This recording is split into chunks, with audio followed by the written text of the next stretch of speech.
When I was 12, 13 years old, I used to have a recurring fantasy that I would grab the best technology from my time and be transported back 100 years or so to the 1860s, to the Wild West. I'd bring the fastest motorbike I could get, food and fresh water, batteries, flashlights, ammunition, tear gas, Kevlar vest. I'd be a superstar. I'd be a superhero. I would help widows and orphans. I would catch criminals. I'd beat up bad guys and put them in jail. With all of that special equipment, I'd be kind of like the words of Jack Dawson in Titanic. I'd be king of the world. I'm sure many of you can think of 6 or 7 reasons why that wouldn't work. But the fly in the ointment for me was, in a very short period of time, I would simply run out of stuff. When my motorbike runs out of fuel, they don't have refined fuel there. The bullets from that time frame aren't going to fit the gun that I have, and nobody had C and D size batteries for flashlights in 1860. So like the old Jackson Browne song, I'd be running on empty. And what I really realized was that going back with that equipment, I would be worse off than if I was in the 1860s without it. Because remember, I'm a superhero. I beat the bad guys up and I put them in jail. We don't take them to AA. We don't talk about counseling or therapy. That's what superheroes do. It's my way or the highway, period. How many here have read a comic book? Batman, Superman, Captain America, Iron Man. They beat guys up and they put them in jail. That's what superheroes do. And there's a name for that. They're working in the context of something called a zero-sum game. The only way I can win is if you lose. That works really great in comic books. Doesn't work so well in real life. What happens when the bad guys find out I don't have all my stuff? In the words of the old Negro spiritual, forget about it. I'm going to offer that in some ways we have similar circumstances today, based on the possibility that in the next few decades we could be here on an earth that is not in any way fit for human habitation. Like the Wild West, we'll need to depend on future technology, future approaches to make things work. But the big issue is that we could run out of stuff if we don't do something special now. Let me explain. We face a perfect storm of societal, environmental, and sustainability challenges coming at us at an ever faster pace over the next 30 years. Terrorism, in one arena, terrorism, global warming, species extinction. Anybody here heard of colony collapse disorder? Has to do with bees. Did you know that in the last 6 years, 10 million beehives, not 10 million bees, 10 million beehives have collapsed, and the bees inside them have essentially disappeared? When you recognize that 70% of the food we eat is pollinated by bees, you begin to understand the nature of the problem. So that's one arena. In the second arena for this perfect storm is something called educational imbalance. Here in the United States, as many of you know, white students outperform minority students. They graduate faster, they get better grades, and that difference in that success rate has been called the achievement gap.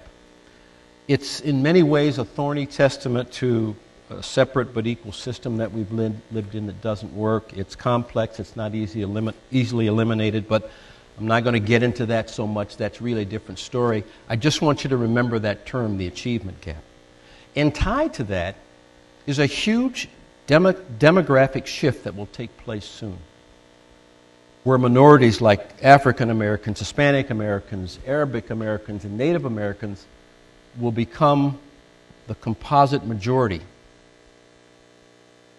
2043 is when experts suggest that that will happen. Well, I'm sure you can see where I'm going, but I'll flesh it out. So, while the industrialized world, and the United States especially, is perfectly positioned to avert this catastrophe, or at least to minimize it, because innovation will be key, and hey, innovation is America's sweet spot. On the other hand, as we get closer to 2043, more and more of this human talent pool will be made up of these minorities who are undereducated and underprepared to grapple with the future that's coming at us. So again, like that Wild Wild West, we run out of stuff, but this time it's running out of people unless we find a better way to engage and educate our young folks. Now let me add a final layer of complexity to this witch's brew, if you will. For a long time, humans have wondered if life exists on other planets. Experts say that the odds are great. We have billions of stars, billions of planets. There must be billions of opportunity for alien life to have been created, for it to have achieved space travel, and to have come our way. So the real question is, why no contact? Called the Fermi paradox, but I had to explain it because nobody would know what that was all about. There are a lot of hypotheses that have been put in place to explain this paradox away, if you will. The one that bothers me the most is one I call the nerd factor. And I'm an engineer, so I can talk about nerds. It basically goes this way. Alien life has evolved on millions of planets, and they have advanced. But at some point, technical prowess outstrips social skills, and they simply kill themselves off. So clearly for me, I'm worried that this perfect storm that we talked about actually may be caused by our own sense of a nerd factor. And if it is, we will end life here on the earth as we know it. So, what to do? You realize that we've got to figure out how to close this achievement gap I talked about before we can work on the other problems. Otherwise, we won't have the people to work on those problems. And some universities have in some ways either eliminated that gap or turned it around. But again, that's a different story. The real question that I want to talk with you about is, when we have closed that gap, what should we focus on? What kind of resources will we need? What kind of people will we want to be in place? And I ask that question for a specific reason. Because humans, while we can be incredibly perceptive, we can also be incredibly thoughtless at the same time. We make a lot of, on the one hand, we make a lot of good things happen, and on the other hand, we shoot ourselves in the foot. Examples. The country that gave us global positioning satellite system turned on itself and made Snooki, JWoww, and The Situation household names. We imported Asian carp to the southwest corner, or to the southern portion of the states, to clean algae off the tanks for catfish farms. Somehow, we let those Asian carp get away. They've gotten into the Mississippi River, and I'm sure you've all heard they have become a threat to the complete Midwest aquatic ecosystem. Those haven't been our finest hour. And if we're going to face the challenge that I see coming at us now, we've got to up our game. Well, some idea of what I think we'll need is in a side of a story I'd like to tell you. In 2006, I was asked by the Bush administration, along with 48 other opinion leaders across the country, to go to the Middle East and review our troops. That review began in Washington, D.C. with a briefing at the Pentagon by then Secretary Donald Rumsfeld, Secretary of Defense. After the briefing was over, we had a Q&A, and I got my hand up quickly and I said, I'd like to ask a question. He said, yes, sir, Mr. Cooley. I said, Secretary Rumsfeld, what is it we've learned in Iraq and in Afghanistan that might be used in the future or a run-up to confrontation. What is it that we've learned that might keep us out of battle the next time? And he said something very insightful. He said, we've learned that you can't just have a strategy to win the war. You have to have a strategy to win the peace. You have to have a strategy to address social ills. You have to figure out a way to grapple with racial, tribal, and cultural differences. Because if you can't do that, you cannot prevail. I thought about that whole week I was there in the Middle East, and I thought about it for months later, and I finally realized that what he was saying to me was that here in the United States, in our battle with the folks in the Middle East, we've been in the middle of a zero-sum game. We can only win if we somehow make it that they lose. There's no compromise in that. He got it. He understood. I bring that story here because that fits into what I think we need to do as we train people for this new future that we've got to grapple with. We need not only stronger or smarter, more creative scientists and engineers, we're going to need a whole new crop of smarter and more creative political scientists, social scientists, ethicists, philosophers, and economists. Ideally, we combine those traits in each of our students. We know how to do that. There's examples abound here in the United States and other places. Because if we don't, we face a future that includes a total collapse of the entire food chain, a loss of living space because coastal regions flood, a precipitous rise in infectious diseases and early death, and don't forget, the plants that we need to make the medicine to cure the disease, those are gone. They've gone extinct. And we'll lose power. There won't be power for automobiles or refrigerators or phones or toilets. Anarchy and tyranny will reign.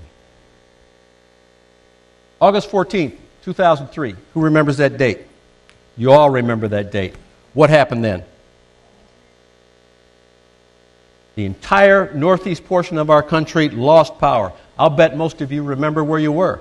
I'm going to offer that August 14, 2003 is a small version of what we could face. 50 million people went without power.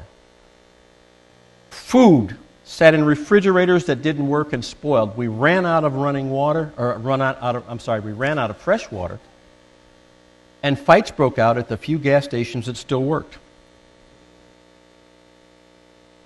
Hopefully you can see from this, and you feel like I do, this problem is urgent, the problem is important, it should have been fixed yesterday, and time is slipping away. Now, that said, I continue to remain positive that we can prevail.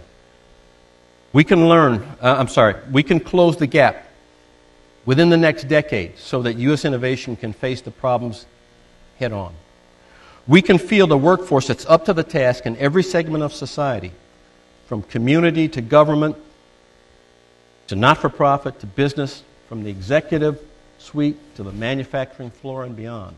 There are no quick fixes, but we know what works, and we know why. So why am I here? I'm here to tell you that story, and I'm here because I need you to help me. I want you to do 3 things for me based on what we've talked about. Number 1, I want you to learn about the issues that are in play.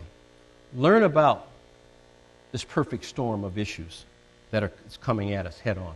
Learn about the achievement gaps and understand how closing those gaps could impact the future that we have.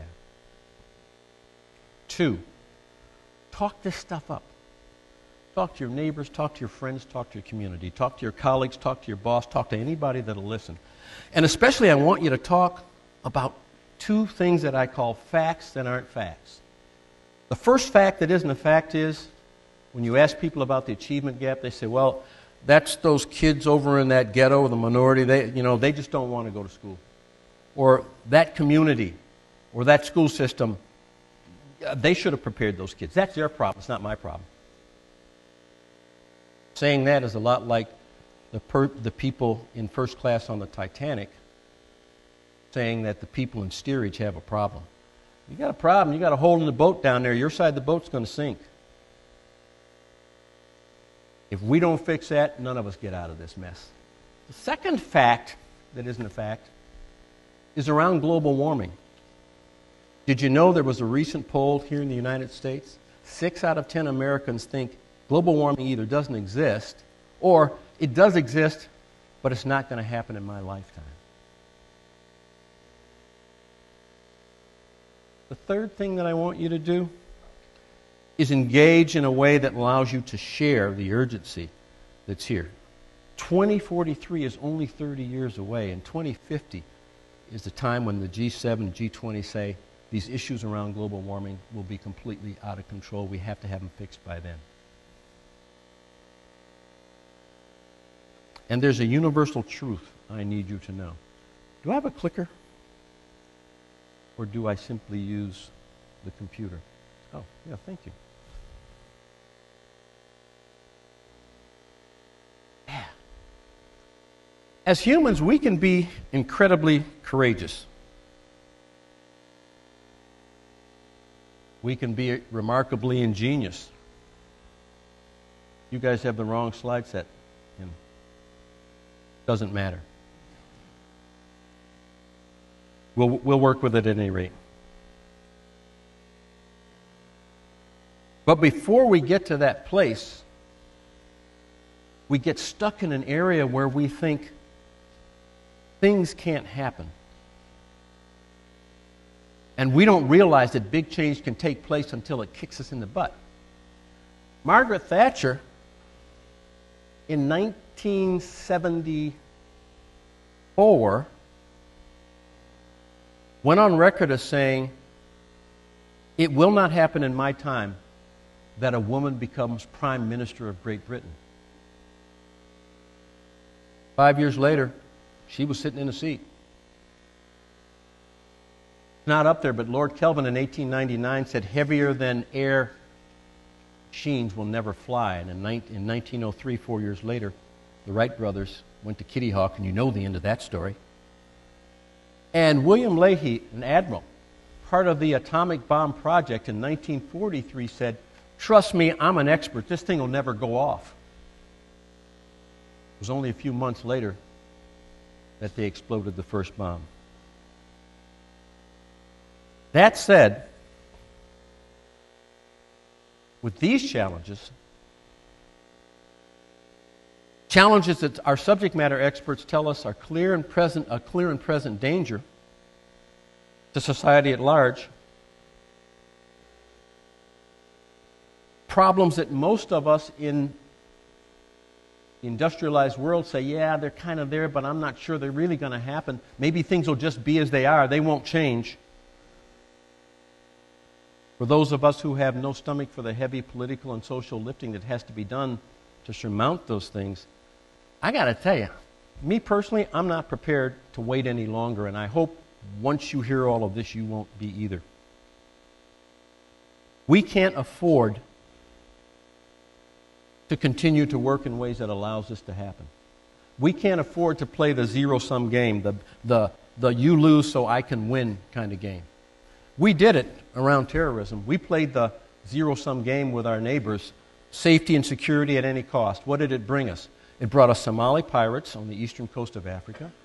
It brought us Mohammed Atta and his folks that masterminded the 9/11 tragedy that hit New York and the Pentagon.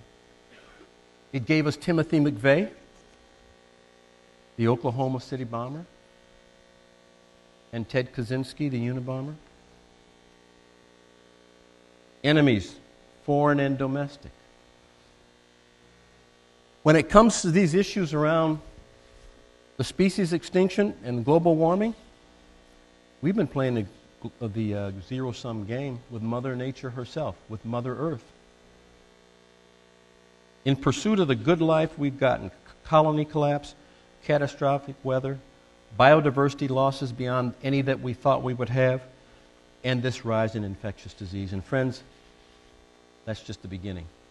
The strategy to take what we want with no thought about the consequences The strategy to win the war without thinking about winning the peace will lead us to a place that we really don't want to go.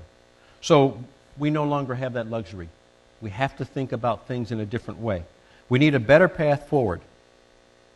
One that embraces inclusiveness, one that celebrates diversity and respects all living things and makes clean, sustainable choices along the way. Then we can give our offspring the kind of future they deserve.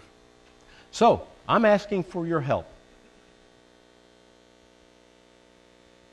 What I know, you now know. Let's figure out a way to help the world know. And let's get this thing fixed. Because when it's all said and done, the future that we leave our children is not the kind of thing we want to leave to chance.